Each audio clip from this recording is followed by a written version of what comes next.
Bharat UAE का नया रक्षा समझौता, ये इस क्षेत्र में एक बड़ा पावर शिफ्ट है। चलिए समझते हैं। तो बात है 19 जनवरी की, जब भारत और यूएई ने एक बहुत बड़ा रक्षा समझौता किया। पर सवाल यह है कि इस पार्टनरशिप के पीछे असली पावर प्ले क्या है। ये कोई आम डील नहीं है, ये स्ट्रेटेजिक डिफेंस पार्टनरशिप असल में दोनों देशों के बीच गहरे सैन्य सहयोग का एक ढांचा है। इसमें काउंटर टेररिज्म, साइबर सिक्योरिटी से लेकर एडवांस मिलिट्री टेक्नोलॉजी तक सब कुछ शामिल है। एक्सपर्ट्स मानते हैं कि इसकी टाइमिंग बहुत खास है। ये पाकिस्तान के लिए एक सीधा जवाब है। यहाँ से इस इलाके की जियोपॉलिटिकल बिसात पर चल रही श और मात की बाजी साफ दिखती है। दरअसल पाकिस्तान काफी समय से इस क्षेत्र में अपनी डिफेंस डिप्लोमेसी और हथियारों की पहुंच बढ़ा रहा है, जैसे सऊदी अरब के साथ नया रक्षा समझौता और अपने JF-17 फाइटर जेट्स को बेचने की जोरदार कोशिशें। लेकिन यह गठबंधन अचानक नहीं बना है, इसकी नींव दशकों के भरोसे पर रखी गई है।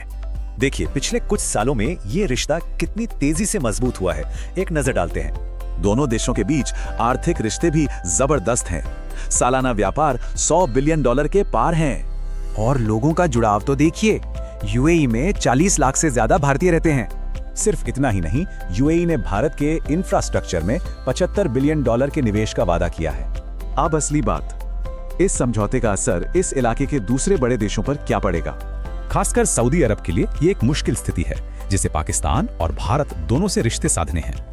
और इसी के साथ मिनीलेटरल्स यानी छोटे छोटे नए ग्रुप्स का दौर शुरू हो गया है, जो नए समीकरण बना रहे हैं। तो ये सिर्फ एक डिफेंस डील नहीं है, ये खाड़ी और उससे आगे एक नए सिक्योरिटी सिस्टम की नींव है।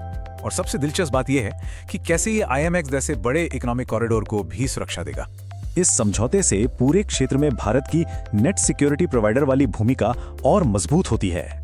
मतलब भारत अब फारस की खाड़ी से लेकर मलक्का स्ट्रेट तक एक अहम सिक्योरिटी प्लेयर बन रहा है। तो एक आखिरी सवाल ये है, इन नए गठबंधनों से इस क्षेत्र में स्थिरता आएगी या फिर नई दरारें पैदा होंगी।